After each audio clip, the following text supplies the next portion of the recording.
When does your workday start? When does it finish? Does it ever finish? If we accept that the workday has expanded, why is it that employees who are on the cusp of burnout are told that they're the ones who need to manage their time better? Despite all the focus we've had on time management over the last however many decades, all the money, all the effort's gone into improving people's relationship and management of their time, and yet we probably are never as time poor as we are now. So are we being sold a pup when we're told, oh, you just have to manage your time better? You need to look at how you're dividing up your day. Is that not fair?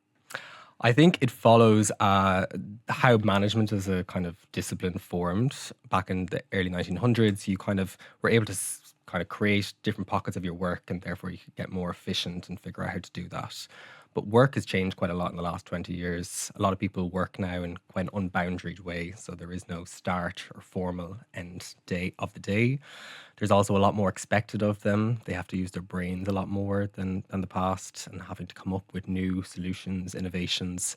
All that sort of stuff creates a higher level of cognitive load on people. And people are feeling like there's too much to do, not enough time to do it. But actually, their brain is often just overwhelmed by the speed of which society has evolved. So is it the case that the more productive we become, the more demands are placed on us? Correct. Yes. So there's a fundamental theory called social acceleration.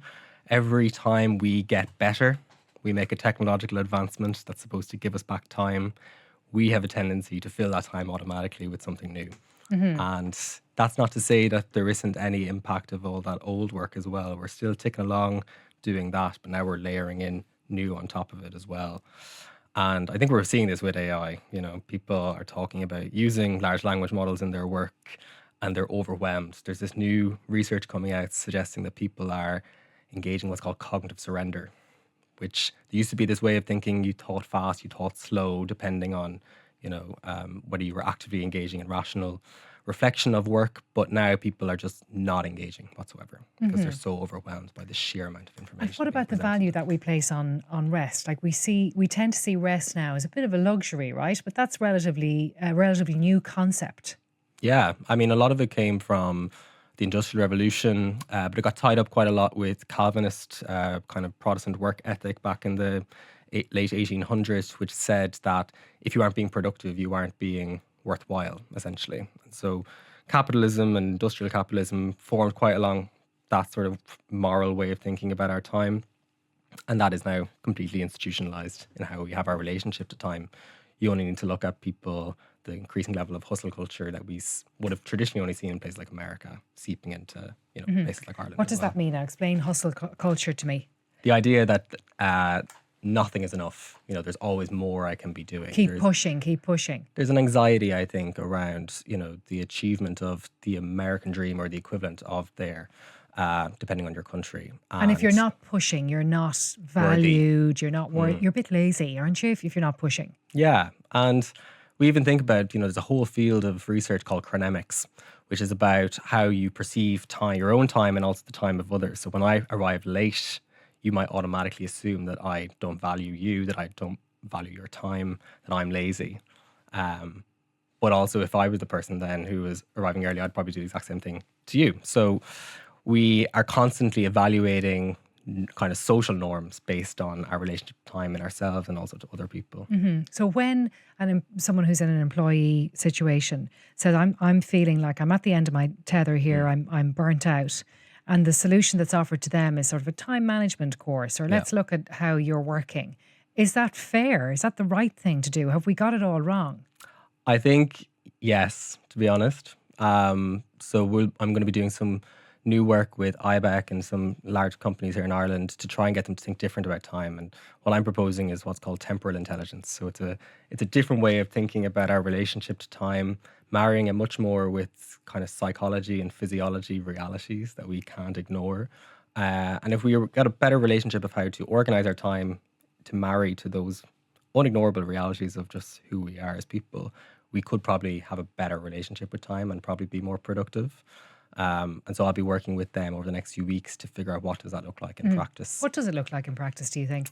Well, if you remember, the term emotional intelligence came to the forefront maybe like 20 years ago. Before that, people used to think, you don't bring emotions into the workplace. But obviously, people do bring emotions. We don't get to shut off all those parts of ourselves as much as we might like to when we step in here.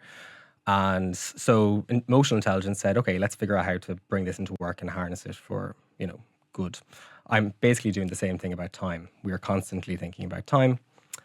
The framework I'm talking about is, first of all, how do we become aware of some of the narratives about time that actually aren't serving us? So being busy is being productive. Let's have a meeting about that. I'm not working hard enough. All these sort of things, which if we critically analyze them, are they actually working for us or working for anyone?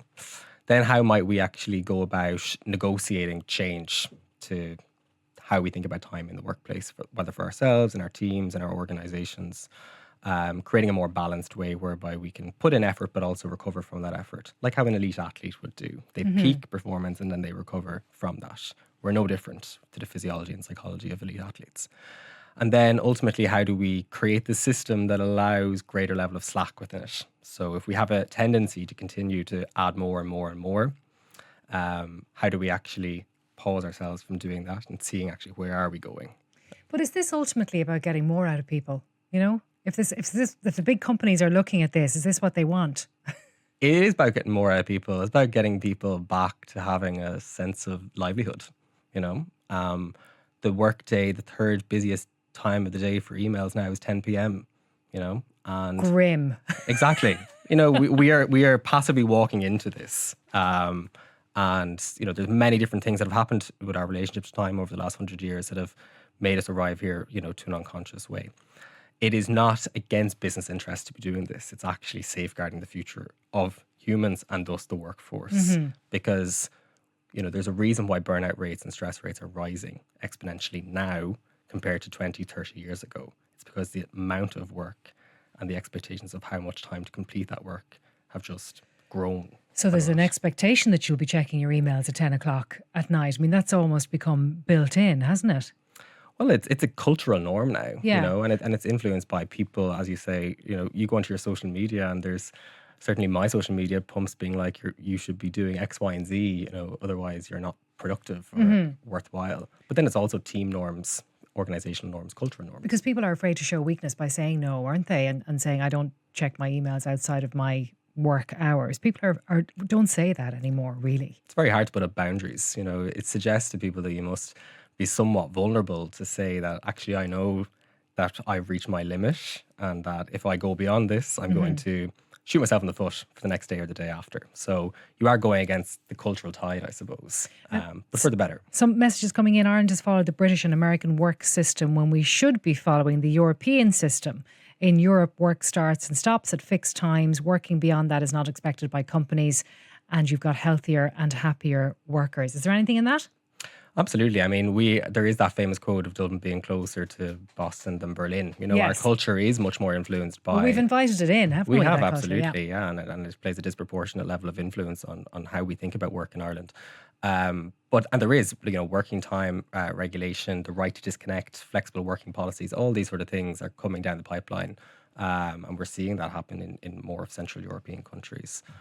So I think there's always a tension to figure out how do you spark innovation and business entrepreneurship while also protecting time and not viewing it as something that is inherently a left wing or a right wing issue. Actually, when people feel happy and healthy and they have time, they actually are productive. It's not an either or.